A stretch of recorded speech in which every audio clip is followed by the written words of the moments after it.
time.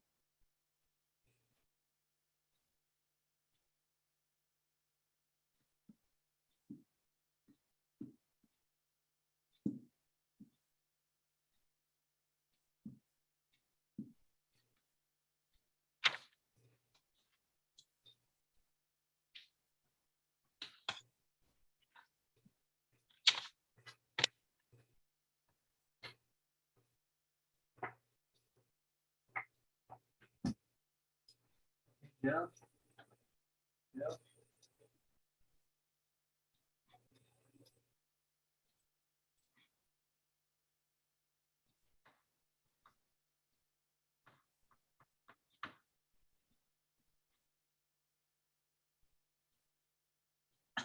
Okay.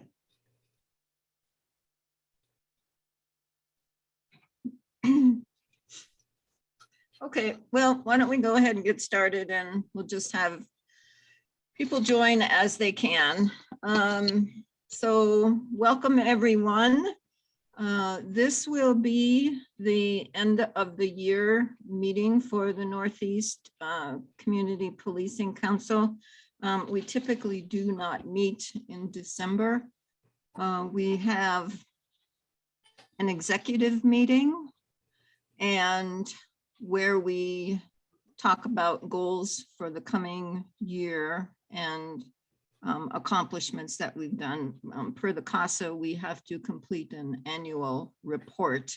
And so the council does meet, but we will not have a public meeting in December. So let's go ahead and get started.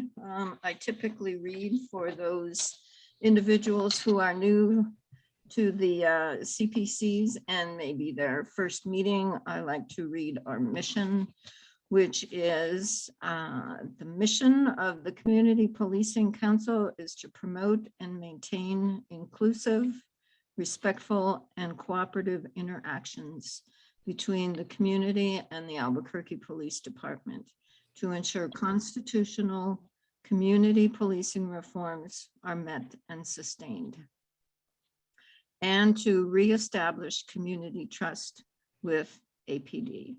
We work closely with them to develop a comprehensive community policing approach that collaboratively identifies and implements strategies to address crime and safety issues.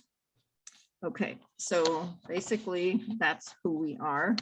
Now we'll have the introduction of the current members and then the introduction of our newest member. So I will just start with the tiles on my screen, and Willie, you're up. Hi, I'm Willie Orr. I've been on the council since February or so. I'm a semi-retired geriatrician and am interested in making sure Albuquerque is safe and the system works. So I'm glad to be a member. Okay, thanks, Willie. Roy. Hi, I'm Roy Turpin. I'm the vice chair, 25-year City of Albuquerque employee. 22 of those 25 years I worked for the Albuquerque Police Department, and I've always been interested in community-oriented policing and doing whatever I can to support the Albuquerque Police Department, and I'd like to welcome everybody for attending tonight. Okay, thanks, Roy. Kenneth? I'm Kenneth Armijo. I'm a engineer at Sandia National Labs, originally from the Belen area, and Northeast Heights residents, and always been interested in community-oriented policing and how to build a bridge between APD and the community, and I'd like to welcome everyone to this meeting. Thanks. Okay, thanks, Kenneth. My name is Vicki Williams. I'm the chair of the Northeast CPC. I've been with the council since 2018 and have been the chair for the last 3 years. I joined because I wanted to make a difference in the community and to see how I could support APD after I completed the Citizens Police Academy. It was very eye-opening and very, very interesting. I learned a lot. Okay, so our newest member is James Santistevan, and I have asked him to speak a few words about who he is and his goals and why he was interested in being on the council. So James. Hi there. Good evening, everyone. My name is James Santistevan, born and raised here in Albuquerque in the Northeast Heights, kind of grew up by the San Mateo Manal area. I am my late 50s and I have a little bit more time now with my kids now. Graduated from high school, most of them in college. I am a business owner now for 31 years. Both me and my wife, she's my partner. Our business is Zia Auto and Zia Automotive Repair. We've sold over 22,000 cars in 30 years, and we have a big service center sharing the same parking lot as Bios, and our car lot's right across from More Furniture. We continue to give back to the community over the years through our church, through the UNM Foundation, through baseball, sports, and other things. And just being in business, we've certainly been around the exposure of crime, and we want to continue to certainly help law enforcement, as I feel they're a little bit overregulated, and as we've had to call them out, it seems a little tough, but we just want to be the voice, most importantly, or help in any way we possibly can. About 5 years ago, we helped raffle off a Corvette for the 1082, which is officer down, about that same year that they had the slaughter down there in Dallas with the police downtown. So again, I'm just more here to learn, listen, and help in any way we possibly can. But I think being a minority, growing up in the neighborhood, I feel we're able to bring a lot to the table because we're in the trenches every day. And we certainly are committed to help, not to be a thorn, but to certainly be a voice and any way we possibly can. So my door is always open. I'm always available by phone if anybody ever has any questions. And thank you for your time and the opportunity to help in any way we possibly can. Okay, thank you, James, and welcome to the council. Okay, the next item is to amend and approve the November agenda. I think we have 1, 2, 3, 4. We have five members, so I believe that's a quorum. So could someone make a motion to approve the November agenda? So moved. Second. All in favor? Aye. Aye. Okay. And also to amend and or approve the October minutes. I make So moved. approval. So, second. Okay, all in favor? Aye. Aye. Okay, all right, thank you. Okay, tonight we're very unfortunate to have Chief Harold Medina with us. He has made a commitment to the CPCs to have an individual that is in a leadership position with APD attending the CPC meetings at least twice a year, and that goes across all 6 CPCs. So Chief is here tonight to talk a little bit about what has been going on, and I'm not sure what else. So Chief Medina. Thank you, Vicki, and thank you for everybody for having me this afternoon. I just wanted to give a update of kind of where we are as a department right now. You know, it's been a difficult year. As I look back on my 27 years or 26.5 years of law enforcement, I don't know if there's been a more difficult year than 2020 and 2021. You know, I have several retired deputy chiefs who reach out to me and they're like, we never experienced this in our whole career. And it is a real difficult environment for our officers. We've had a national narrative to defund the police over the past 18 months. We're very fortunate that our administration did not do that, and they continued to grow us. We had a state legislative session that one of the biggest topics was losing qualified immunity and a lot of losses for law enforcement and their rights. We're under a settlement agreement with the Department of Justice, and we have a monitor, and that brings its particular challenges to the profession as it is. Last year at this time, we were sitting with a monitoring report that said, previous administration, the previous chief was, allergic to discipline along with some of the command staff. So we've had a difficult year, and we've had to make a lot of changes, and we've had to follow through with some of the disciplinary requirements. And it has caused a variety of morale issues within the department.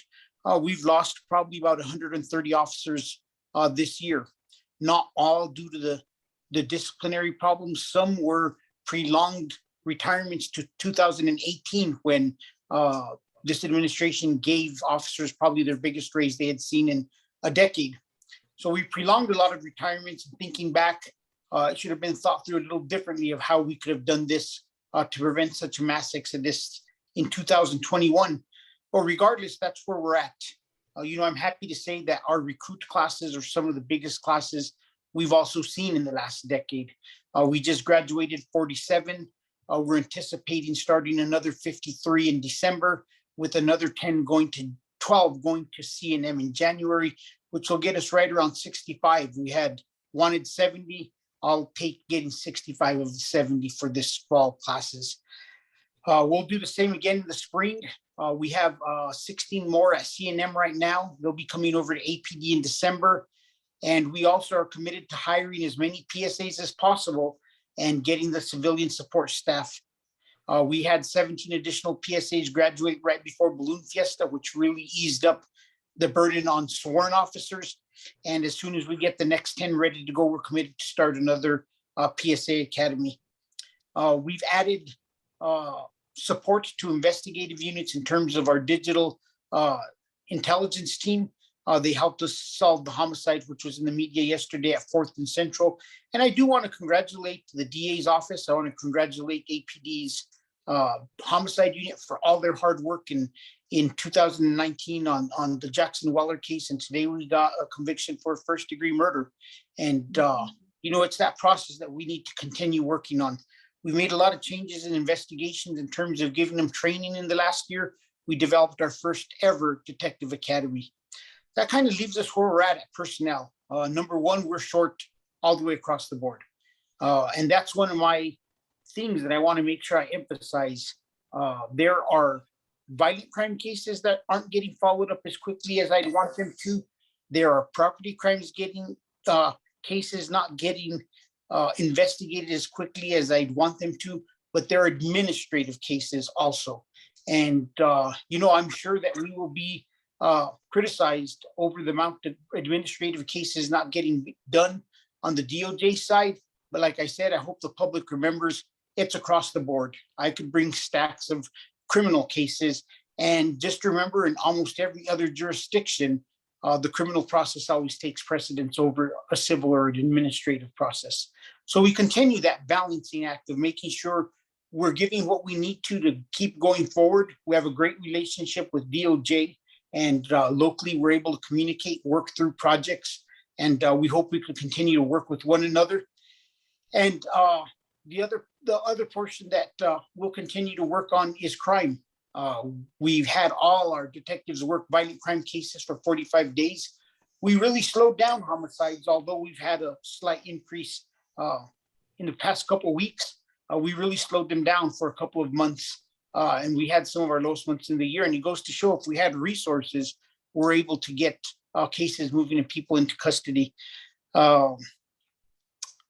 Let's see, personnel changes within the department.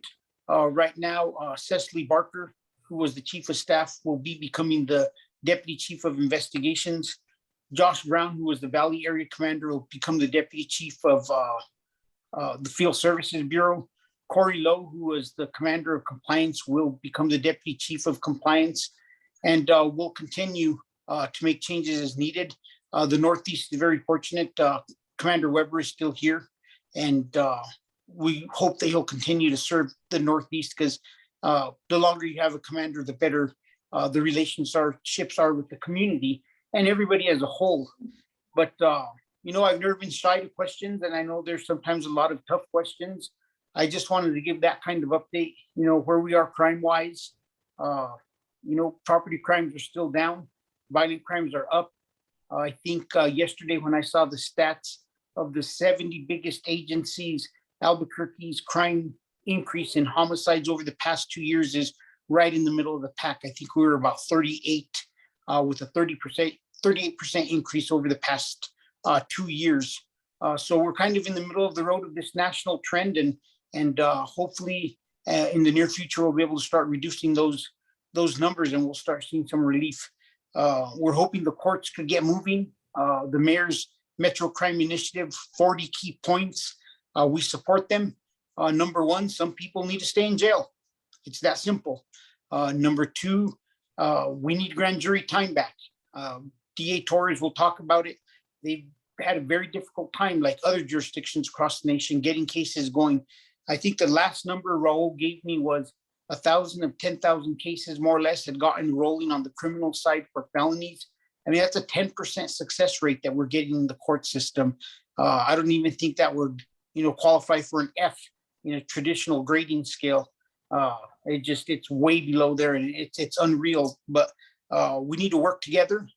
We need to ensure that we support funding and resources and legislation that will help fix all the other portions of the criminal justice system that also need support, but also take ownership when we fall short and make the changes within the Albuquerque Police Department.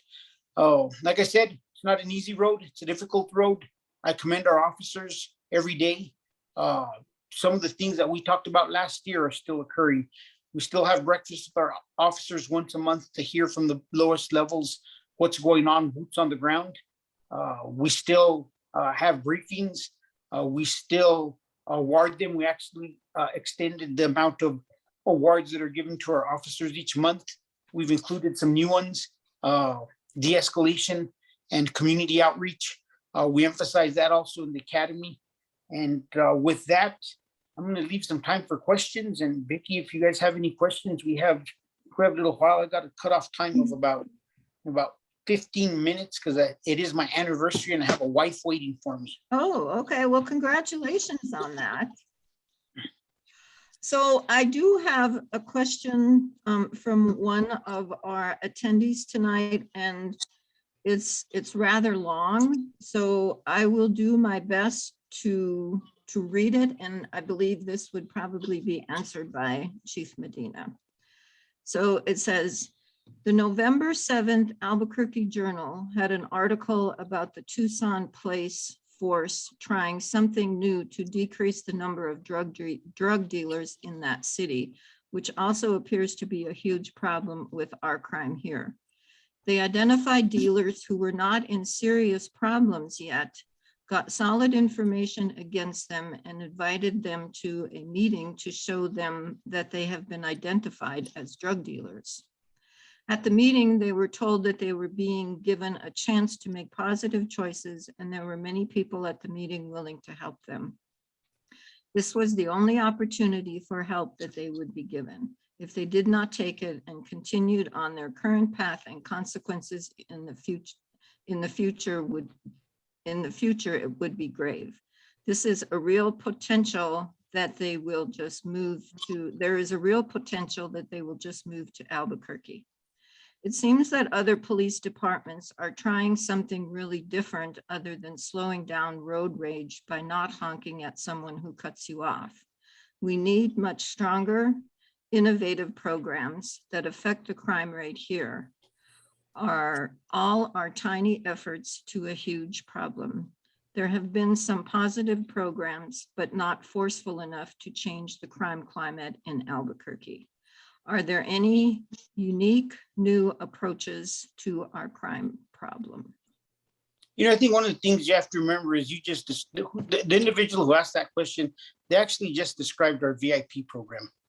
And reaching out to those individuals and talking to those individuals who are drivers of crime is something that worked in Oakland under the ceasefire program. It worked in Boston. It's worked in several places. One of the unfortunate parts is when the city of Albuquerque rolled that program out, it was in the midst of the pandemic.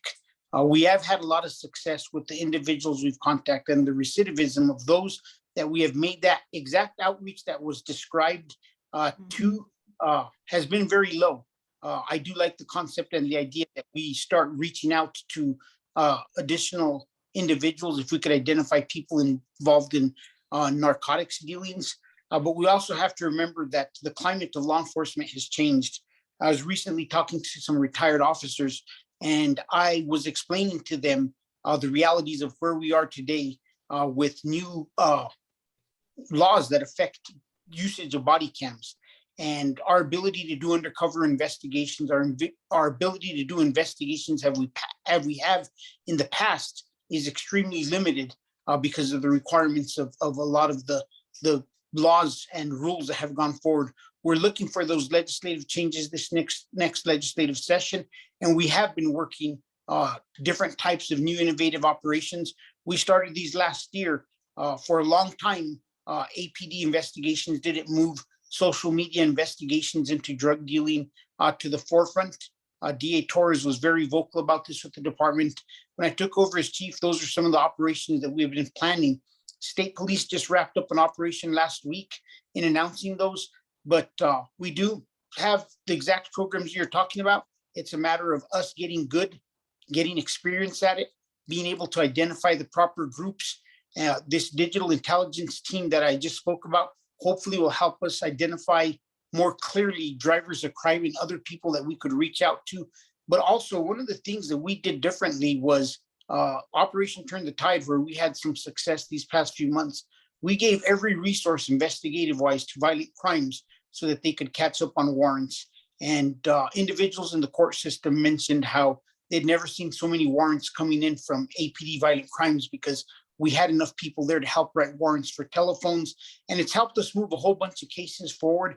And before this latest rash of homicides, we're nearing a 60% clearance rate on homicides for 2021. I'm hoping that we could get some of these current cases cleared up and we could get back up to that number. That's the number we want to get to, considering how low we were these past few years. So there are a lot of changes we made, talking about being innovative. You know, we're the first agency in New Mexico to have a detective academy. We had that first session in June of this year, and they're looking to have another session either in December or January. If there's anybody from the academy on the line, they may be able to answer that. So I just had one more question, Chief. Are you able to speak a little bit about the IMR that's supposed to be coming out on Friday? Do you have any kind of heads up for us as far as compliance goes, or are you not allowed to talk about it? You know, I don't know what we can say. I do know that I don't want to get into exact details. I do know that we had response is in some areas where we feel we turned in supporting documentation to show that we were above what initially came out. We're hoping that that was taken into consideration, but across the board, we did see an increase. It was a slight increase, but we did see an initial increase in all the areas involved in compliance. So, of course, we'd always want to see more than we already seen, because to me, I want to see 100% across the board. And I love you, Elizabeth, but the day we could send you guys on your way, I'm all for it. But no, it just, we will, we're anxiously awaiting. We know it comes out Friday. And I'm anxious for the next court hearing, because I really want the judge to hear, and I want him to know what my frustrations are and my struggles. So many times I'm asked to give more resources to compliance issues, and we're draped over the coal with the fact that we have a backlog on use of force cases, but I'd love to take boxes of criminal cases and show that that backlog is across the board. And we've struggled without a doubt. You're hearing it from me. Our force investigations struggled last year, and we had to create an EFIT process where we brought in experts. But the one thing I always say, and the analogy I use with people is, If your car breaks, your car is broken. You could go to the garage. We went to DOJ. You could work on ordering all the parts. We ordered EFIT. But the whole time that you're working this process out, guess what? Your car's still broken. So all the trips you need to make didn't occur. And in a way, all the use of force cases coming in for APD weren't getting investigated until we fixed the process. So I'm anticipating there'll be some pushback on us for the fact that these cases weren't done. And we're prepared and we're ready to explain to the judge how, sometimes there's a lag time between fixing a process and starting to get results. And also that we need to fix some of those processes. Vicki, I'm very honest, it's frustrating to me. And I've been on a tour of community meetings and I've asked all my commanders, and I hope Commander Weber has done this or he was planning to do this. I just want you to imagine, I just took this hand and I pushed it to my other hand, pushed two hands together. Nobody was injured. I put handcuffs on me and I just lost 2 officers and a sergeant for 5 hours while we do an administrative investigation. We don't have the resource. I'd love to have that process if we had the resources. We don't. We don't have enough resources to investigate crime. So people have to stop expecting that we have resources to conduct such investigations of that magnitude. We are working with DOJ to kind of change some of our processes. And I'll be upfront and honest, I was very critical of when this use of force process was being implemented. Back at the time, I was the deputy chief of the field, spending 14 years in the field. I knew it was going to cripple us. I didn't have the final say so. Force investigations, we were able to negotiate this use of force process. And, myself and DOJ realized that we have to change that process and we have to get it changed as quickly as possible to make sure we start getting our officers back into service so that they could protect the community. It's a balancing act. We have to meet somewhere in the middle. It can't be all one. It can't be all crime. It can't be all DOJ. And let me make this perfectly clear, because people take my words. It happens all the time. They take my words and they twist them. And then later it turns out Chief saying we can't do DOJ and constitutional policing and fight crime. Yes, we can, but we have to meet in the middle on some of the processes. I will not investigate as thoroughly every criminal case. I will have to streamline processes on the administrative side. We could get them both done. And I also 100% feel that DOJ and the city of Albuquerque have a relationship where we're able to communicate and problem solve through problems. Thank you, Chief. So from a legislative perspective, what actions do you think community members could take to help APD to, support some of the legislature that needs to be changed? How do you see community engaging in that? I think that some of the things we could do is we could, without a doubt, make sure that we have laws that are strong on crime. We need individuals who are armed with a firearm to be held accountable. The courts, they view an individual armed with a gun committing a property crime as a property crime offender. And I view that individual as an apprehension attempt away from being a violent criminal. How many cases have we had in this community where a citizen approaches an individual who's committing a property crime and that individual threatens or hurts them with a firearm, and in some cases kills them? We see it at department stores with shoplifting. We see it with people going out to find people burglarizing their cars. We see it with our officers trying to stop bait cars. And we've had 2 officer-involved shootings with those. So I think that our legislature needs to get some legislation that is tough on individuals who are armed with firearms during the commission of a crime. I think they need enhanced penalties. I think they need to spend time in jail. And we also have to look and see legislatively how we build up a court system that can sustain the amount of cases going through Bernalillo County, and make sure that we're able to have enough grand jury time as a county to make sure that we start clearing up the backlog of all these cases caused by COVID. So there's a variety of ways at the state level we could support strong legislation. One more that I recently saw is individuals who file a false police report against an officer for conduct. Very damaging towards our officers. Our officers deserve better. One of the representatives in the Northeast, I saw legislation recently where they want to make it a crime. You file a false report that is clearly shown to be false. It's great for us now because we do have body cam footage. That individual should be charged with a misdemeanor crime. We have to have that balance of holding our officers accountable, but also making sure we protect them when they deserve protection. So I think at the federal level, each one of us has the ability to reach out to our federal delegation.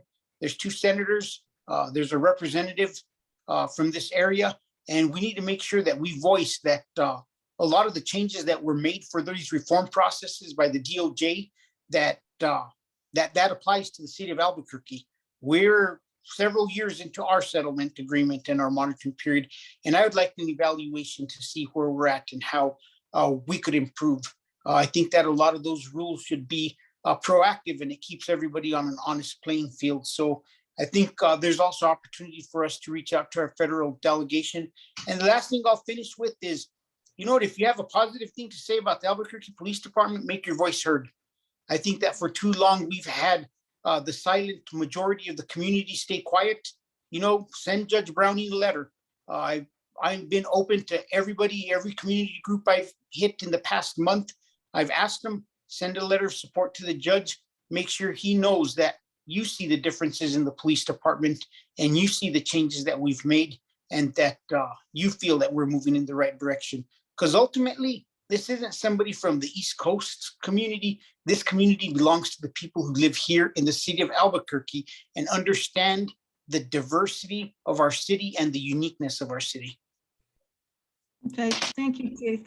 There is one question by one of the council members here, and I know you're anxious to get to your anniversary celebration. Go ahead. So okay. So the question is from Willie, when you were talking about meeting in the middle, where then is the middle for use of force determination? I don't think I think the middle ground is like, right now, our sergeants review video from the beginning of an incident when the camera turns on till the very end. I think condensing our video review to the portions that are affected by the use of force would be a very good start to a middle ground. Also, a takedown. When an officer takes somebody down, a simple question by the officer, "Are you hurt, ma'am, sir?" And they say no, that should now qualify that as a low-level control tactic, which would move it from level 3 to a level 1, because there is no injury and it could be explained and reviewed. I think we also need to look in ways of making it more efficient. On one side, we're told over and over again, the biggest key to officers doing a good job are the 3 stripes on their collar. But yet our sergeants are tied up on use of force and other investigations the whole time. When do they have time to be out there supervising? You can't have both. You got to choose one or the other, and there needs to be some middle ground. Other agencies that are under settlement agreements, and I had this conversation with somebody involved in the Baltimore process, and that's one of the newest processes. They do not require supervisors to respond to every level 1. It's a video review, and if there's additional questions, then those questions are asked. Baltimore also has it where their open hand takedowns, or the takedowns of individuals non-injury related, are level 1s, where not every supervisor is always having to respond instead of a level 3, I mean. So there are some changes I think that we could find some middle ground on that still ensure accountability for action taken, but compress the workload and makes the workload focus on the individuals that are using force and not everything else that is affecting our officers and their morale. Because one of the biggest boosters is, I don't care who it is, I could get behind any car as they're driving down the city, and within 40 minutes, I will find that they committed some kind of traffic violation. Everybody knows that. You either go a couple miles over or whatever. Our officers during use of force calls are subject to review of every single one of their actions for 5 hours. And it's very difficult for them. They forget a seatbelt and do something. So could we make a recommendation that there be some kind of analysis? I mean, so how can we help with that? Because that really does sound like a huge time sink for these sergeants. You know what, Vicki, I think the best thing we could do is the CPC is here to be vocal towards the city of what their expectation is. And the CPC also has to have their voice heard by everybody involved in this process, whether it's the monitor or the Department of Justice. I think we all have to sit down and discuss how we get our officers back into service and how we make Albuquerque safe again. Okay, well, we would love to be a part of that conversation. Thank you. We would appreciate that. And don't Okay. forget your letters to the judge. Okay, All right, let me thanks. make a note of that. Thank you, Chief. Okay, thank you, Chief. We appreciate you being here tonight. You guys have a good evening and thanks for all your support. Okay, thank you. Thanks, Chief. So it sounds like we have a little work to do on that.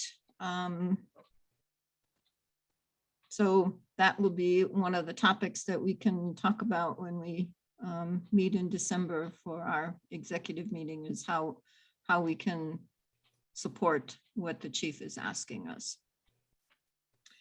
Okay, so moving right along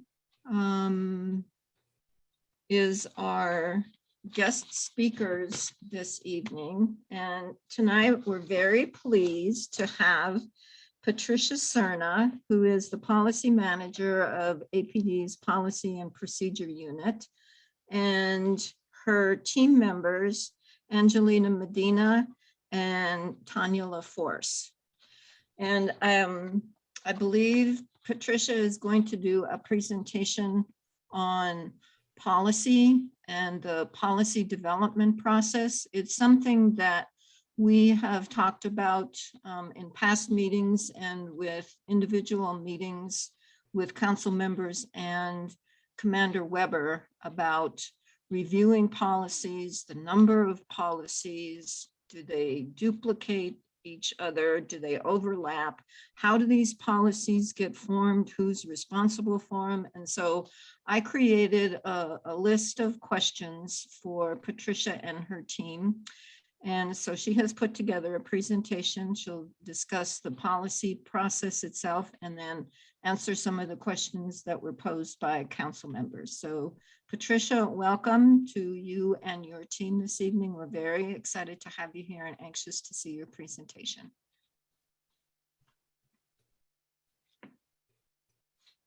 Oh, we can't hear you.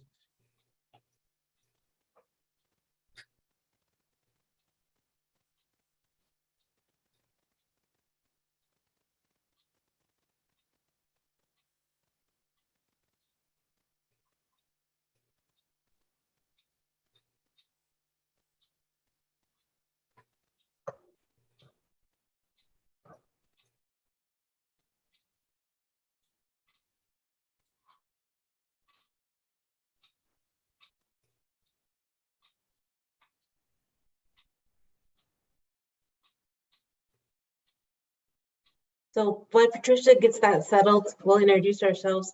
I'm Officer La Force. I've been with the department for 24 years now. I started as a PSA and I actually spent most of my career in the Northeast. That's where I love to be. Now I'm working for Policy and Procedure, just working on policies and trying to make sure that they're all, I just lost my word, they're all efficient and well-written. It's a lot of work, but it's worth it. And then I'll introduce Angelina Medina, who's my co-worker, and I'll let her take it from here. My name is Angelina Medina. I first worked as a 911 operator for APD for 2.5 years, and then I transferred to Policy and Procedure. I actually have my bachelor's in science and business, and I'm currently about to finish my master's degree in business administration.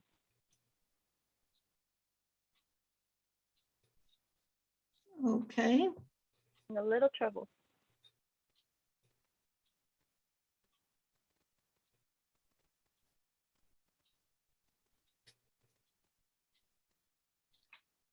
Well, why don't we move on, and I will just do the old business and the new business until Patricia can Can I, get the, oh, go I'm ahead. sorry to interrupt. If I can just get Kelly to make Patricia a panelist, I think that's the problem with her phone. She's logged on with her phone. Can anybody hear me now? There you go. Oh, there you go. Wonderful.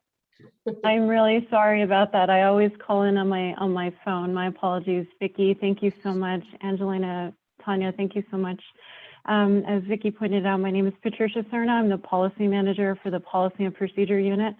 As Vicki pointed out, I do have a presentation to go over tonight. So I believe I can share my screen. It does look like it's disabled. I'm not sure who can enable that for me. So Kelly, could you help with that? Please. You have access. Thank you, sir. Okay, it looks like I can share. Can someone give me a verbal that they can see a PowerPoint presentation on my screen? Yes. Wonderful, thank you. Yeah. Thank you so much.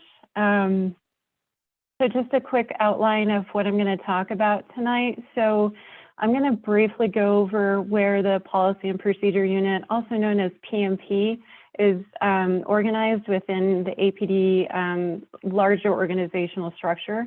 I'm going to briefly touch on all of APD, or the total amount of APD SOPs, briefly touch on special orders and forms.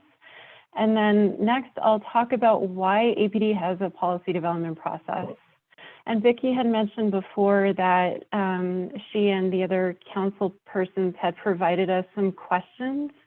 And we met as a team to answer those questions and go over those with you tonight. And then I'm going to end my presentation by providing everyone with our contact information, just so anybody can contact us at any given time via email or a phone call or even in person, whatever works for everyone. So, so the Policy and Procedure Unit is under the Accountability and Analytics Bureau. And in that structure, it's led by an acting commander who is Commander Jason Sanchez. We have a future deputy commander coming in. And then we just had our lieutenant who just joined our division. And there's where myself, Angelina, and Officer La Force are organized within the Accountability and Analytics Bureau. I won't go in detail about all of APD's SOPs, but just to give a high-level description of how on the total amount. So APD currently has 203 SOPs, and of those, there are 58 that are related to the CASA, and the remaining 145 are unrelated to the CASA. So I'm happy to announce that in 2021, we have published or republished 61 SOPs, and we've also archived 7 SOPs this year. For special orders, which function as a temporary department order, so for the ones that amend an SOP until the SOP is published and republished, we recognize internally that a special order possesses the same authority as an SOP. So PMP is also responsible for those special orders, again, that amend an SOP until the SOP is published or republished. We're also responsible for forms. We had 75 published in 2021. And also happy to announce that we've really gained control over the department forms this team has, such that we've cleaned up outdated forms in the department's document management system. And this is all made possible through APD SOP 351, but namely based on Angelina's work. She is the lead over all department approved forms. So why does APD have a policy development process?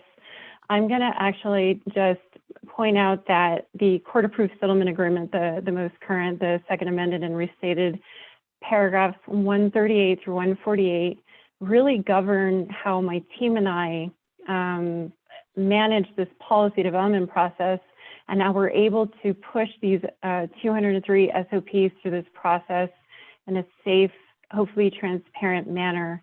So over the last year and a half, PMP has shifted the department's focus towards producing a high quality SOP. So what we've done is we've focused on improving the readability, the layout, and the flow and the grammar of our SOPs. So we hope that whenever the consumer, meaning our APD personnel, and even folks outside the department, when they read that, it's easy to read.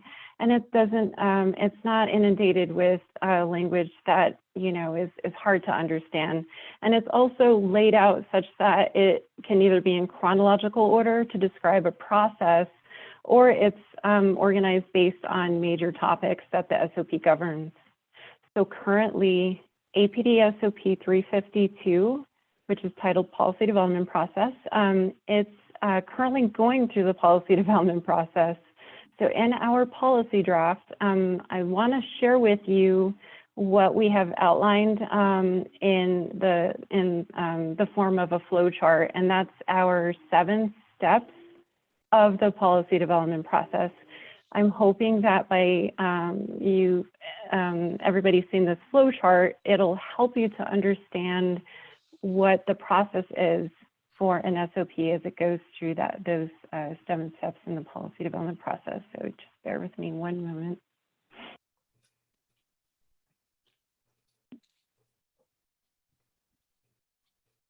Sorry about that. Vicki, is that a little bit small for you? And I can zoom in if it is. Maybe just a little. Yes, ma'am. How about that? Is that a little bit better? Great. Yep, that's great. Okay, perfect. Great, thank you, ma'am. So again, 7 steps. The policy development process is made up of 7 steps.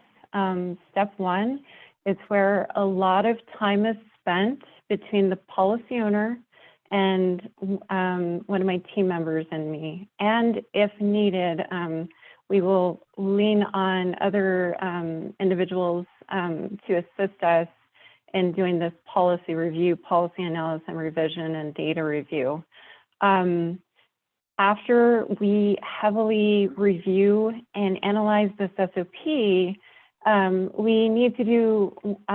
would need to submit it to the Mental Health Response Advisory Committee if the SOP has a mental health component. So if it has a mental health component, we submit it to MRAC. If it does not, it goes immediately to step 2 in the process, which is the Policy and Procedure Unit meeting. If MRAC has any commentary, they will submit it directly to my team and I, and we combine all of that commentary and hold on to it until we get to the resolution period of the process. So wanted to just point out quickly that this is our draft flow chart that's in our policy draft for SOP 352.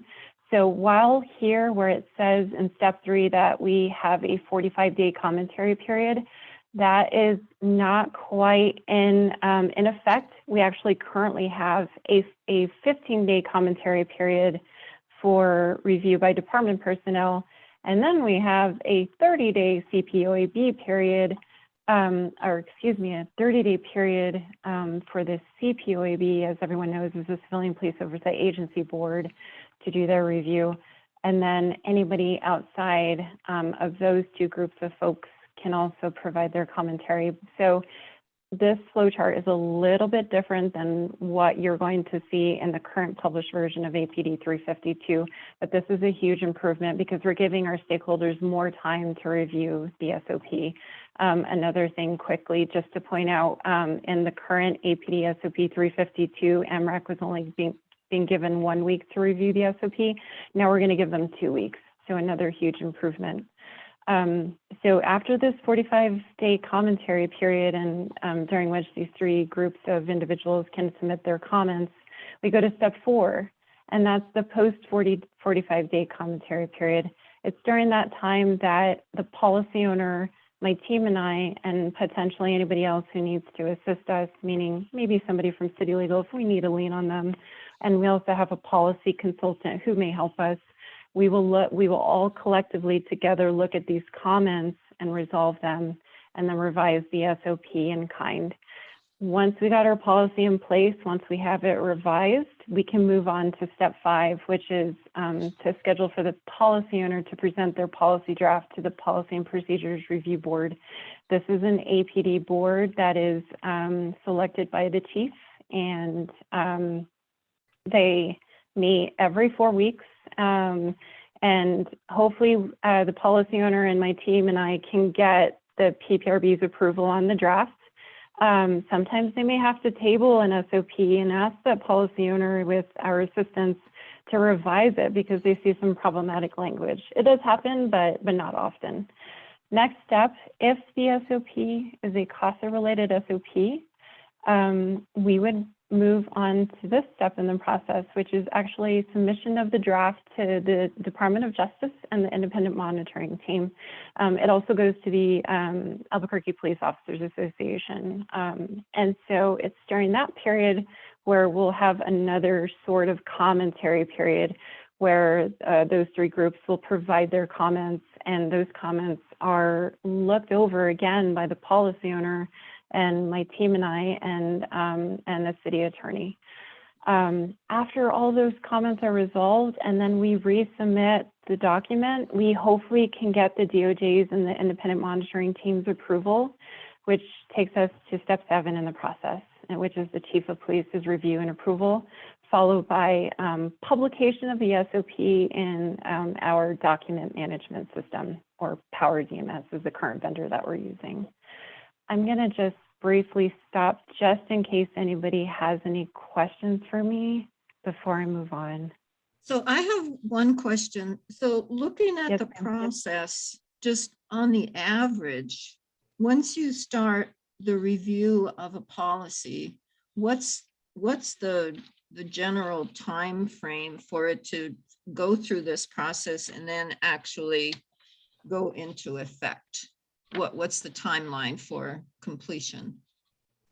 I love that question. It's something that we've been focusing on since I started in my role. And so I'm going to estimate that for a non-CASA SOP, it's taken us about 5 to 6 months to push that policy draft through this policy development process. And then for a CASA-related SOP, I have seen over the last almost 2 years now, it can take about 10 to 12 months. It takes longer because of the work that needs to be done at the beginning, as I pointed out before during step 1. That's the part that just takes so much time, and we don't want to rush that part or any other part of the process. Does that help you, Vicki? Yes, and who is on, are you going to talk about who is on the PPRB in your questions? Did we ask you that, or who makes up the PPRB? Yes, ma'am. I'll go over that. There was one Okay. question that asked. Okay. Perfect. Okay, that's fine. Okay, perfect.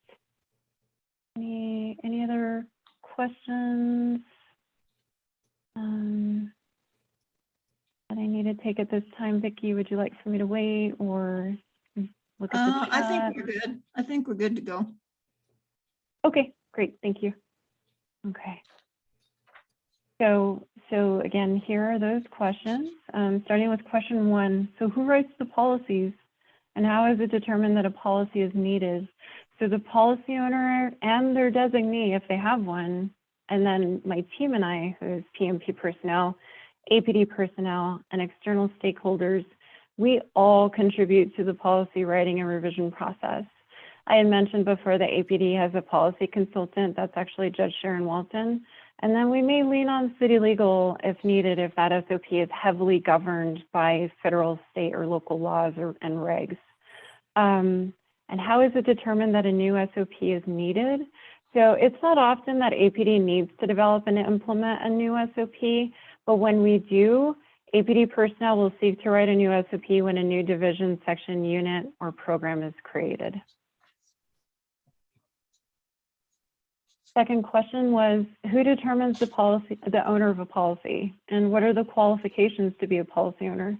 So the policy owner for each SOP has actually been identified by our predecessors based on several qualifications, including but not limited to their advanced knowledge of the subject matter or the topic the SOP governs, and or their title and placement within APD. So to give you guys an example, the policy owner of the 6 use of force SOPs is the commander of the Internal Affairs Force Division, or IFD, who is currently Richard Evans. So when a policy owner transfers or retires, it's actually my chain acting Commander Jason Sanchez who identifies the new policy owner. Question 3, what are the job qualifications for the individuals who write policy for APD? So for the APD policy owners and their designees, again, if they have one, and APD personnel, they have that extensive policing experience, and then some actually have advanced degrees, but most all have completed specialized training. Again, Judge Walton may be at the table as our policy consultant.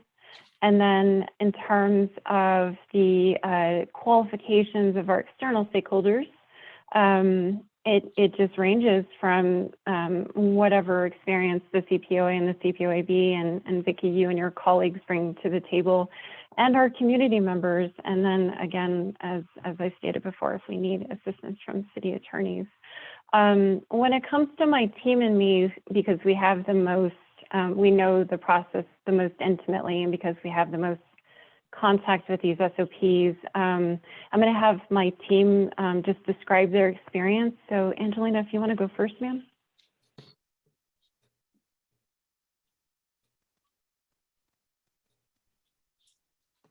Sorry about that. Can you hear me? Yep. Yes, ma'am. Okay. Sorry, my phone keeps cutting out. With my experience, like I did say, I did work with APD 911 for 2.5 years. I got to learn a lot of policy through there. After that, I transferred to policy and procedure. Through here, I've been doing more one-on-one learning for the different units and writing policy. I also have my bachelor's degree with bachelor's in science business. And like I said, I'm about to, in February, finish my master's degree in business administration. So all of those, it's been able to help me write policy a little better. Tanya, would you like to go first, second? Oh, I don't have a degree or a background in policy writing. I just have a background in policy following. I've been a police officer for, like I said, I've been with the city for 24 years, and I've been a sworn police officer for a long time. And that's where I draw a lot of my background, more on real life experience, especially when we're going through like steps in the processes of a policy. Like, it's not just words for me, it's an actual experience. And so I think that helps me with policy writing. I also know a lot of people in the department, and so that works kind of to smooth things out and just helps where we all have an equal understanding. Awesome, thank you. My experience involves over 12 years experience in project management. I have 10 years experience in healthcare provider credentialing. It was during that time that I was exposed to federal and state laws that govern healthcare providers, specifically physicians and mid-level providers. I have 2 years experience analyzing state legislation and proposed regulations. During those 2 years, I would develop letters to lawmakers suggesting how to make their legislation or proposed regulations more sound and more protective for healthcare providers and patients. And then I also have 2 years experience analyzing, local legislation and local ordinances. So I also have a bachelor's from UNM, got that in 2004, and then a master's in public administration, also from UNM in May of 2019.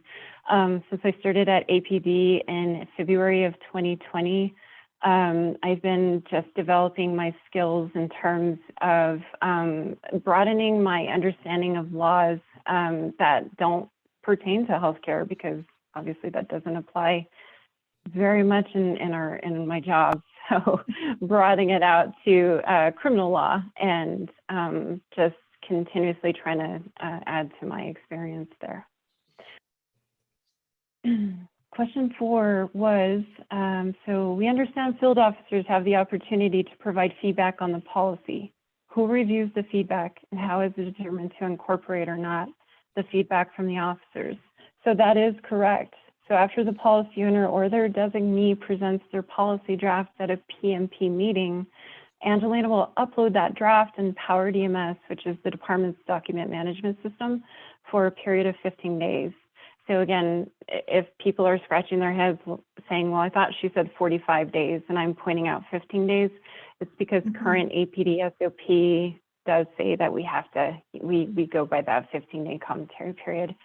So this 15-day period will give all APD personnel, including field officers, the opportunity to analyze the policy and to provide their comments.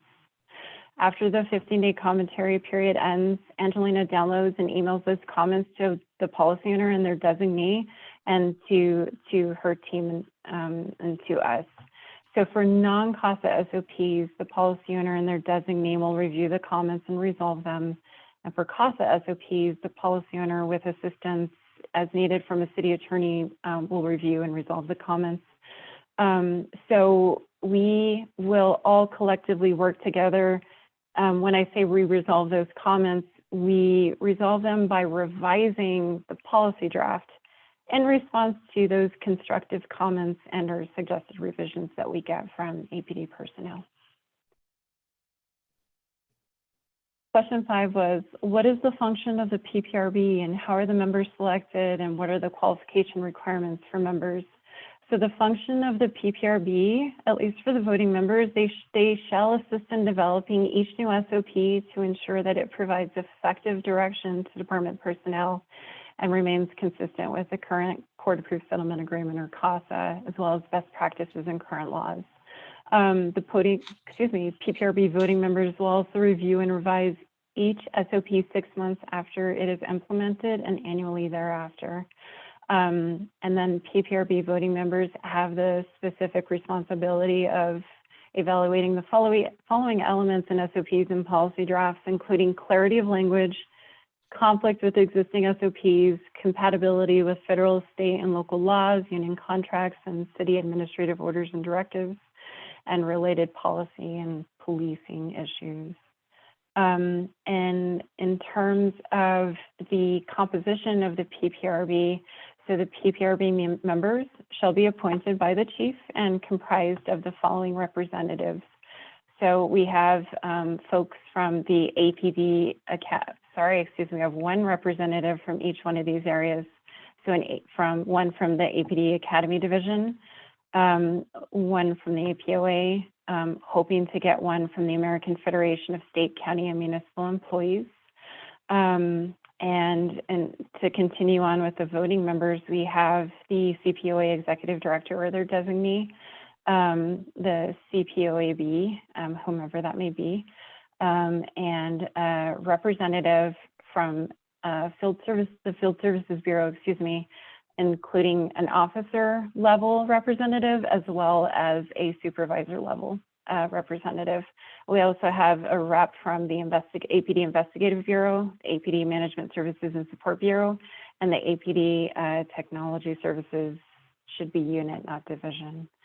So in terms of their qualifications, so currently there are no qualification requirements for someone to serve on the PPRB. However, for the APD employees who are PPRB voting members, they must currently be assigned to the respective bureau division they will represent while serving on the board. Did you want me to pause for any questions, or would you like me to go on?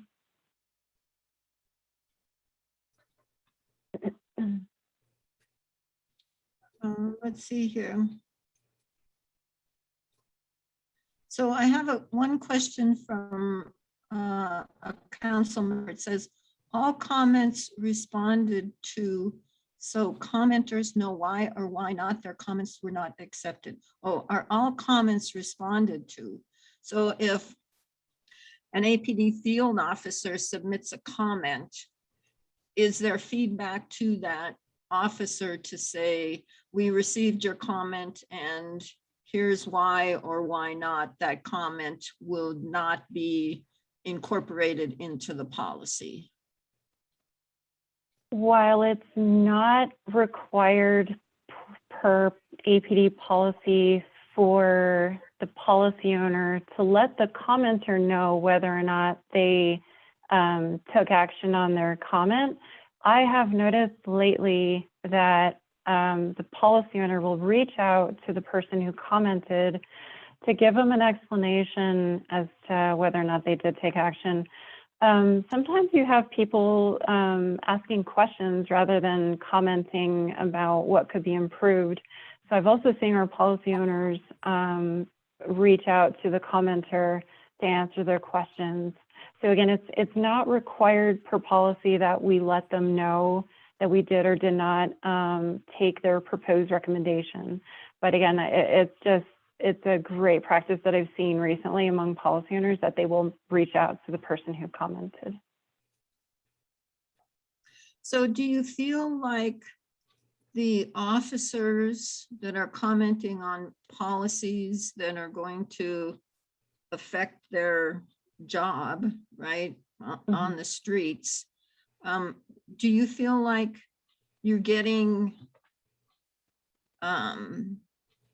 proper feedback and the amount of feedback? I mean, do you feel like you're getting feedback from the officers? I mean, or, you know, or do you think that they may be leery to comment or to make suggestions? I'm just wondering, you know, from a rank and file perspective, do you feel like they feel comfortable with making comments about policies that, you know, affect how they do their job?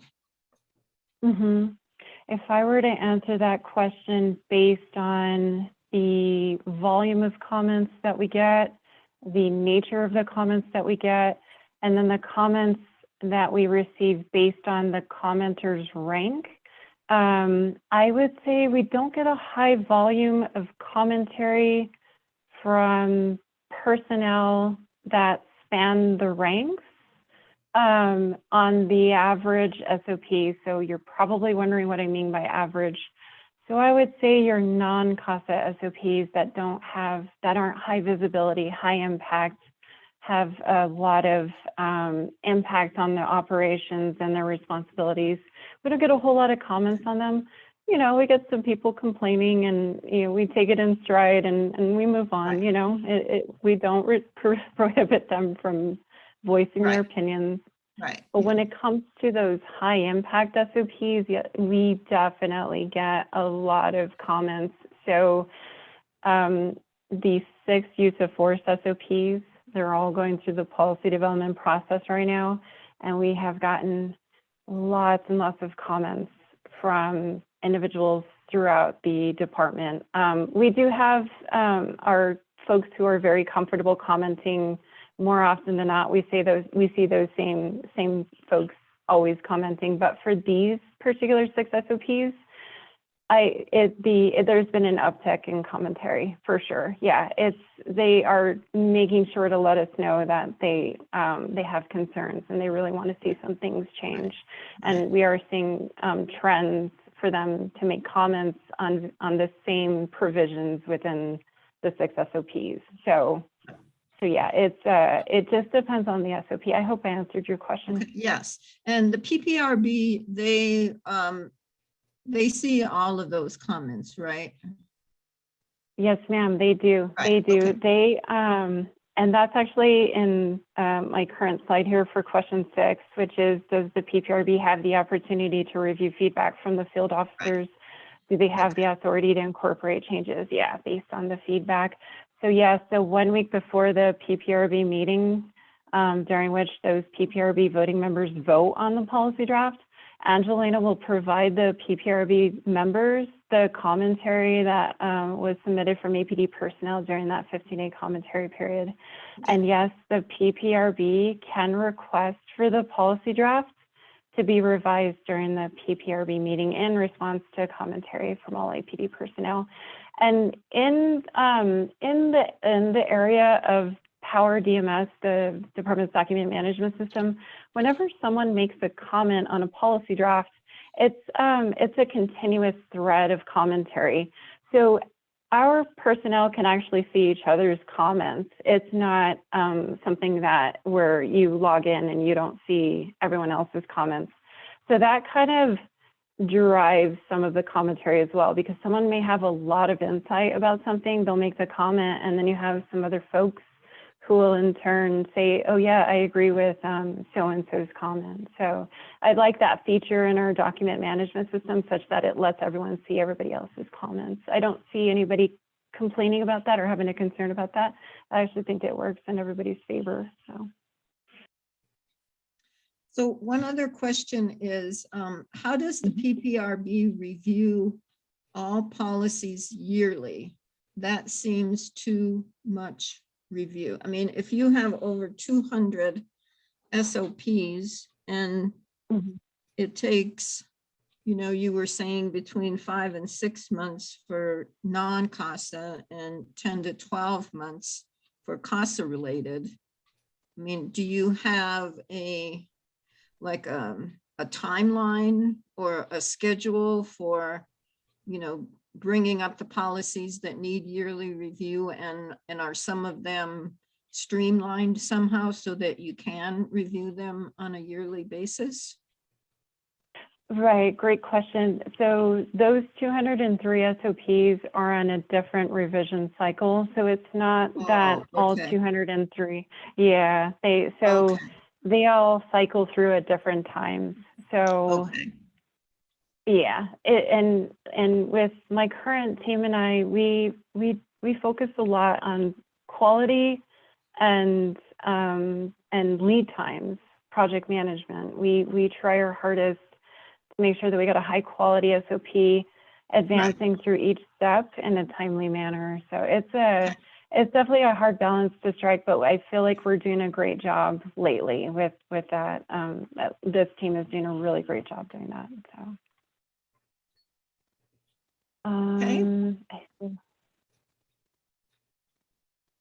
So question 7, how do you manage the avoidance of policy overlap and duplication? So this is a collaborative effort that is mostly undertaken by my team and me, but it also involves the policy owner and their designee. And my team and I will work with policy owners and their designees to cite to the related SOPs to ensure we are not duplicating material.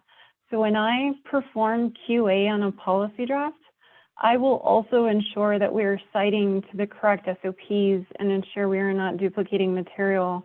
So that means I read every single SOP that's going through the policy development process.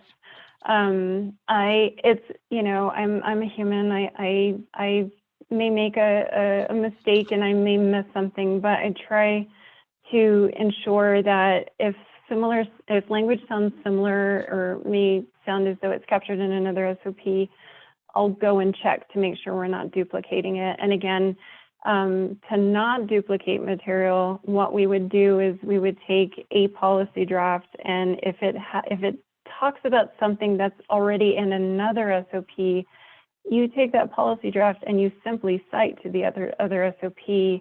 What I've seen in the past is APD would try to duplicate material and try to regurgitate it and capture it in both SOPs. But the fact that our SOPs are on different revision cycles, we just will lean on the SOP that governs that topic to cite back to versus trying to capture that language in both SOPs. Does that make sense? Yes. Perfect. So is there any thought to increasing the members of your team? Because it seems like you have a huge role and a huge responsibility, and I'm just wondering, are you thinking about or increasing team members? Is that part of your plan? Yes, ma'am. And to give credit to Mike Chain, they always keep that on the radar. I have a somewhat good understanding of public budgeting, and I understand that there are other priorities within the department. So what my team and I try to do is just make the most of it. We try to work hard where we need to, but if we need to lean on folks outside of us as a team of three, we will lean on that policy owner to, to really drive what is in that SOP, and then we'll take over from there. So we fill each other's gaps. Yeah, but recently we have communicated that we would benefit from a fourth team member. So well, maybe that's a recommendation that we could help you with. We could at least submit a recommendation, because I mean, policies that govern how APD operations, how they run, are really important. And so, I mean, if you feel like it would be beneficial, we would be happy to write a recommendation that they increase, your team. We'd be happy to do that for you. Thank you so much. That is greatly appreciated. We would appreciate that. Thank you so much. Okay. Thank you. So I think this is the last question. So it's called question 8. There are over 200 policies. Has any thought been given to reduce or consolidate policies, or to eliminate policy that is shown to be ineffective? So yes, we continuously engage in the practice of reducing and consolidating policies. So we have actually archived 7 SOPs over the last, my apologies, this has been since January, not over the last year. Those 7 SOPs that we archived, the most common reasons were because the unit or the program the SOP governed was defunct, and because we have combined the material from those 7 SOPs into another SOP. So we currently do not analyze our SOPs to assess their efficacy. However, we will be engaging in trend analysis to identify patterns as opportunities for improvement when SOP 352, so again, it's that policy development process SOP, when that's republished. And furthermore, we revise our SOPs to make them more effective in terms of language, so on and so forth. So I am excited to take on the task of doing trend analysis, because if there are trends that speak to areas of improvement, the SOP is the best place to capture that, because as you said, Vicki, it is the backbone of APD operations. It's the starting point that triggers the rest of how the department functions. So I am excited about doing future trend analysis. So just to briefly touch on that, we're going to work with our new data analytics unit, as well as the policy owner, and collectively, we're going to identify the data that are being tracked within APD, and see if we see, and determine whether we see trends in those data, and whether or not there's some sort of connection between the policy language and those trends that could, and we could in turn look at that policy language to improve it. Yeah. And so here's our contact information. We have a general email account where anybody can email us. This email is available to my team and I. We look at it, Angelina looks at it on a weekly basis. And then here's our contact information. So I'm just going to leave that up just in case anybody wants to take a screenshot of it, or they want to capture it down. Anybody have any other questions? And by the way, Vicki, these were great questions. They're just so insightful. So we wanted to say, we wanted to convey that these were really great comments. So, or questions, excuse me. Okay, well, thank you. And there is another comment. Patricia, you and your team have established excellent processes for SOPs. Great job. Thank you so much, commenter. I don't know who made that comment, but thank you so much. We appreciate that. Those little comments to make us happy. that came from Willie, one of our council members. And so Thank you, sir. Roy, We appreciate it. Roy, did I see your hand going up? Yes, Oh, yes. Okay, go ahead. I would just like to commend all of you for your presentation. I had the privilege of wearing your hat for a number of years at APD. I was the chair of the Policy and Procedures Review Board, and it seems as though APD is shrinking everywhere, including in your area. Just to give you an example, we used to have a lieutenant, a sergeant, and 6 detectives working for me in the old Planning and Policy Development Division. And I know you have a really hard job, and I just want to really compliment you on the job that you're doing, and I think you've made a great presentation. So you have a fan here. Sir, thank you so much. I could not do it without Angelina and Tanya.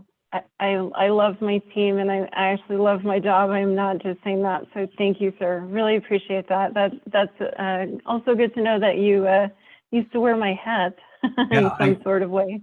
I'm also happy that you have Judge Sharon Walton working with you, because when I worked in that position, Sharon was the department attorney for APD. We had our own attorney at that time. So that's right. Yes. You got a good one there. Yes, sir. I totally agree. She's an asset. Thank you so much, sir. Thank you for sharing. Well, thank you all for sharing. This was an excellent presentation. I think we've all learned a lot about the policy development process, individuals that are engaged in changing policies and managing policies. And so it was very educational. And thank you, ladies. Likewise, thank you so much. I want to remind everybody that our PMP meetings are open to the public. The dates are posted on the city website, and you guys are welcome to log on and just see how the policy process works. Okay. That's such a great point, Tanya. Thank you. All right. Okay, let's see. Moving along, we have some old business. What we're doing is asking community questions. And so last month we asked on a scale from 1 to 10, how effective are the CPCs in building trust between APD and the community they serve? And looking at the results, I just broke those down 1 to 5 and 6 to 10. So 1 to 5, 31%. And 6 to 10 was 69%. So those were the results of from our effectiveness. And so for the new poll, based on the presentation that we just heard by Patricia and her team, do you support the Northeast CPC in their effort to explore how policies are affecting field officers' performance and in turn public safety? Policy is something that we've been kicking around in different executive meetings. We feel like it's a key function of APD, and so we are interested in being more engaged and more involved in policies. And so this is our question to you this evening.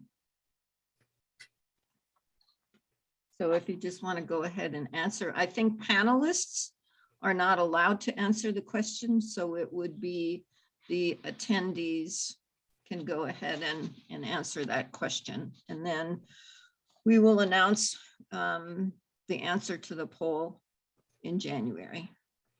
And I'll also put it in the agenda for January.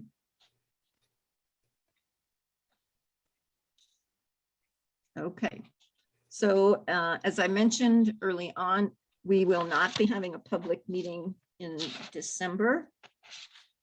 I also wanted to mention that there are many opportunities for us to meet and engage in our field officers.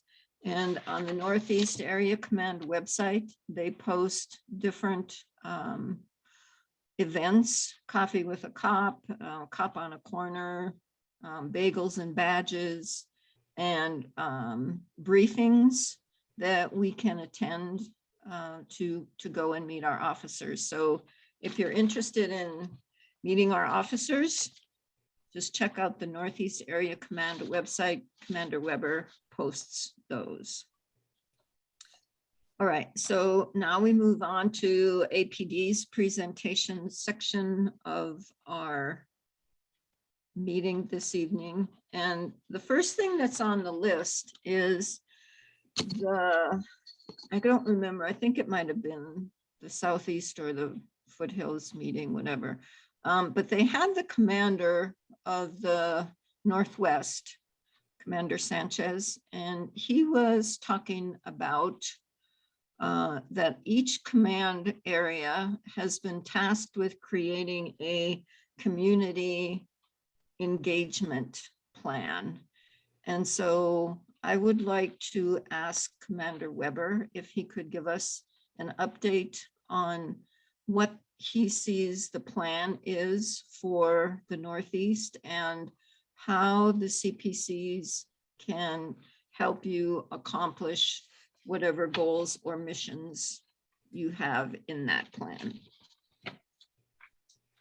Thank you, Vicki. So a little background on that. We actually, it's part of our settlement agreement that each area command will have its own individual strategy for community outreach.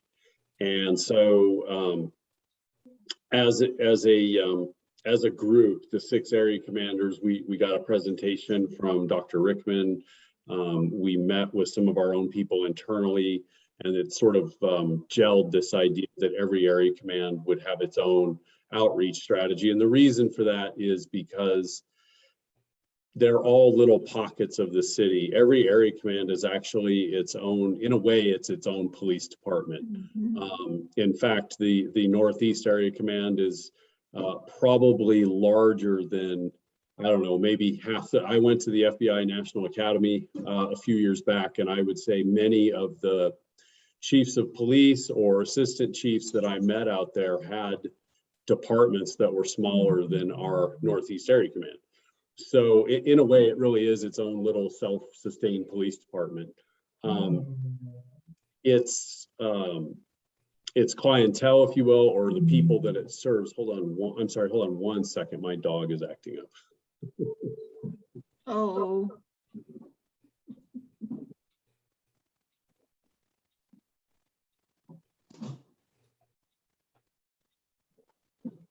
Do apologize. I usually don't do these meetings from my house, but the strategies that might work for outreach in the Northeast might not serve a different area of the city as well, because maybe in a different part of the city, people don't have access to computers. And so if your outreach strategy is all online and your clientele doesn't necessarily have access to computers, or maybe they're not all English speaking, maybe a significant portion of them are not English speaking, then your outreach strategy has to be different for that particular area. So what we tried to do is identify how does our area command like to receive information? What types of information do they want to receive? And then for me personally, the mission is identifying people or groups within the area command who don't currently interact with us or communicate with us, and trying to figure out how to more effectively reach those people. We know that there are segments of society that do not trust the police. And that's a problem for, even when you talk about crime fighting, it's a problem if you have crimes going on and you have people who have knowledge of those crimes, or maybe they're victims of those crimes, but they're unwilling to communicate with the police department because they don't trust the police department. It hinders our ability to be as effective as we could be. And so that is something that is important to me, is that in the Northeast, I believe that most of our constituents do communicate with us and they do trust us, but I am trying to work to identify those who do not. So that's kind of a background. The outreach plan that was developed, it's a draft right now. I'm actually meeting with Dr. Rickman next week. They will be in town for a site visit. He's seen the draft, but I'm looking for a little bit of feedback from his opinion. And then what I will do is publish it. And basically it outlines what the mission is, what types of information that we think is important to share with the public, and how we are going to accomplish that. And so you're going to see a change. For example, I do a quarterly newsletter right now. You'll see that change to monthly fairly soon. In fact, if Francesca hadn't left, I probably would be putting one out this month. But I took all I could do to get it out last month, and I'm behind this month already. So, but we will be changing a little bit of how we communicate and going from there. So that's kind of a long-winded answer to your question. Okay. Any word on a new crime prevention specialist? So the job was advertised. I am told it was advertised this week, and I believe it closes November 23rd, or maybe it's November 30th. And so I would encourage anyone who's listening, or anyone that you may know who would be interested in a job like that and qualified for a job like that. And the qualifications will be posted on the city website.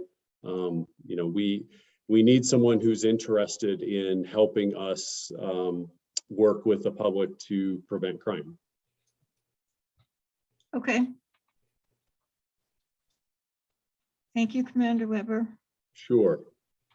Okay, next on the agenda, I believe, is Sergeant Sims going to give us some crime report and use of force information. Sounds good. All right. So for the month of October, I'll just go through the list here. Larceny, there was 104 calls for service, which was a decrease from previous months. Auto burglary, 31. Residential burglary, 23. Commercial burglary, 58, which was an increase. Auto theft was at 44, and disturbance calls, 88. Crimes pertaining to that of people, family offenses or domestic violence, 245. Aggravated assault and battery, 72. Robbery was at 77, which was an increase. Homicide, thankfully, 0. And criminal sexual penetration at 9. Total calls for service for the Northeast Area Command for the month of October was 7,704 calls for service. Moving over to the use of force data for the month of October, the Northeast Area Command had 1 level 1, 6 level 2s, and 1 level 3 for a total of 8 uses of force. Force per 1,000 calls was at 1.1. That's 1.1 for per 1,000 calls. In terms of the makeup of those call types associated with force across the city, disturbance, 10, on-site suspicious persons or vehicles, 6, family disputes, 5, residential burglary, 4, aggravated assault battery, 3, suspicious persons and vehicles, 3, commercial burglary, 2, sex offense, 1, child neglect, 1, suicide, 1, auto burglary, 1, drunk driver, 1, shots fired, 1, panhandlers, 1, on-site disturbance, 1, fight in progress, 1, armed robbery, commercial, 1, continuation of an earlier force event, 1, wanted person, 1, vandalism, 1, and a SWAT activation, 1. Okay. That is all the info I have. If you have any questions, I would stand for that. Well, I just wanted to let folks know that Commander Weber sent me the CADS number for it's the running total, and I'm looking at it right now. And so I sent that out to the whole email list, so you should have had the spreadsheet. I just sent that today. But it looks like from October 20th to I mean, starting in, I'm sorry, October 2020, comparatively to October 2021, it looks like the majority of CADS numbers are decreasing. Yes, that is correct. That's good news. It is. And overall call volume was significantly less this year than last year in October.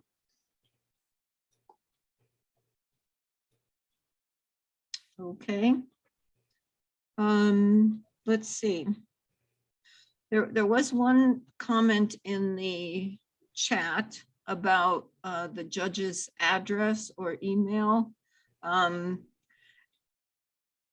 I know it's Judge Browning, but his first name escapes me, and I'm not sure that I probably have his email somewhere, but I would think that if you would look at the IMRs that are out there on APD's website, you can probably find out his address, but it is Judge Browning. I can't even remember what his first name is. So if you're interested in sending him an email or chatting with him. So let's see, I think, okay, so we had one question. Nonetheless, robbery and CSP are markedly up. Any ideas why? Oh, yes, James Browning. Okay. So robbery and criminal sexual penetration are markedly up. The question is, any idea why? So let's take a look at robbery. Was up from 35 incidents in October 2020, up 77, and CPS were up 4 calls from 2020 to 2021. So any comments or ideas on that? So the robbery numbers would stick out to anybody. I'm glad somebody actually noticed that. I was waiting to see if anybody would ask. It's not a positive thing, so I don't mean to make light of it. There are a couple of contributing factors to the robbery numbers. One is we have seen a real increase in incidents where individuals are committing just a simple theft from a store or a business or even a person, and it's elevating to a robbery because that individual is armed and they are confronted either by loss prevention or another citizen or whatever the case may be, and they are pulling out. We've seen a number of instances of pepper spray. We've seen, improvised impact weapons. We've seen firearms. When they do that with on the premises of the store or the business, it will elevate the call to a robbery. And so because we are sort of re-looking at those situations in a different way, the numbers are up. And what you'll see is that the shoplifting numbers are down. But many of our robberies are actually thefts that are being elevated to robberies because individuals are being confronted. But there is no question that there does seem to be a higher propensity for people to do that kind of thing right now. And I think that I don't know. I had some trouble logging in tonight, so I missed some of the chief's message to you all, but so he may have touched on this, but one of the issues that we're seeing is that there hasn't been a grand jury because of COVID. There has not been functioning grand juries the way there were. And so the DA's office only has 2 options on felony arrest. They can release the individual and prosecute it later, or they can hold them, in which case they either have to have an indictment or they have to go in front of a judge for a preliminary hearing. Well, you can look at district court's website there. I don't know what the number of judges they have, but it's not near enough to take the place of a grand jury. And so what happens is many of those individuals who get arrested are released on their own recognizance pending a later trial date. And it's there's no doubt in my mind that has encouraged people to get more and more bold with their acts, because we've got to get that grand jury system going again where people are actually being indicted. Are there any thoughts to when that might get put back into place, Commander? I don't know the answer to that. I will see if the chief does tomorrow at our meeting. I know that he's been working with the DA's office, and it's not, you know, it's one of those things when COVID came about, and really there should be a solution to it by now. We're, you know, we're a year and a half into this thing, but it certainly caught the court system by surprise. Yeah. And are you anticipating, now that we're getting close to the holiday season, that crime may be at starting to uptick a little bit? Well, it was. We actually, Sergeant Sims' team just put together an operation last week that they worked with in conjunction with the Attorney General's office, as well as the organized crime group within APD. And they just some astounding arrest numbers. And I think that he could speak to just how often we're seeing people just wander into the stores. I mean, we're seeing it happen when the officers are there. There's a marked car parked out front, and I guess they're rolling the dice, seeing if they can push a shopping cart out the door. So, but I think that operation in the Uptown area really put a dent in and made people think twice about it.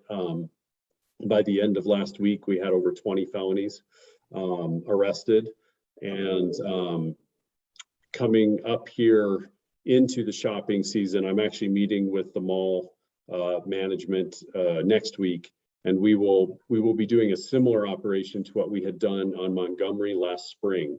We will be using the mobile command post to move it around those different high volume shopping areas. We'll have a number of camera trailers, and we'll have quite a bit of officer presence out there being proactive. And so as we enter the shopping season, my goal will be to actually curb all of that so that you'll be looking at a downturn rather than an upturn in numbers. Oh, great.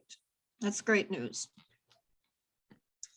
Were there any other questions? Willie, did I see your hand up? Okay, let's see here. Okay, let's see. Mail theft and porch pirates are very active. They're very good and don't seem to care that they are being picked up on camera. I'm sure with all the murders, these aren't on the top of the list, but to the folks affected, it's a problem. Let's see, aren't these federal crimes? So the postal, they actually have a law enforcement arm of the Postal Service, and they do investigate mail theft and so forth. So it is a priority for them. I won't say it's not a priority for us, but clearly because of the challenges that we have going on, no, I don't have a lot of officers making arrests on those cases, but they do get investigated by the Postal Service. Okay, so the feds take a look at that and do their own investigations. Yes. Okay.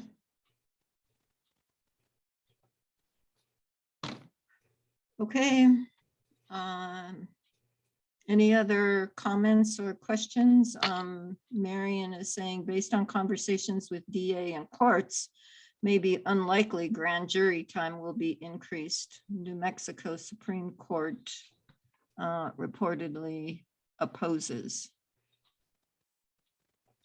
So Rhonda's writing, thank you to all of you for giving your time and to help our community. And thank you to Commander Weber and Sergeant Sims for always showing up for these meetings. So well, it's very yes, I will definitely second that. We are very appreciative that we have officers, commanders, sergeants from APD to attend our meetings. It's always good to get your faces out into the public, and also gives the community an opportunity to ask questions directly. So we're very appreciative that you are here. Thank you. You're welcome. And I guess if that is everything, we will call for an adjournment. Oh, Willie? So You're moved. muted. Okay, Second, all right, all in favor? aye. Aye. Aye. Aye. All right, well, happy holidays to everyone. Like I said, we will not be meeting in December, so all of the holiday season, I hope everyone enjoys. Stay safe, be careful, have fun, take care. We'll Bye-bye. see you in 2022. All right. Bye. Bye. Good night. Some of Bye, your stuff everybody. got left out. You're welcome. Yeah.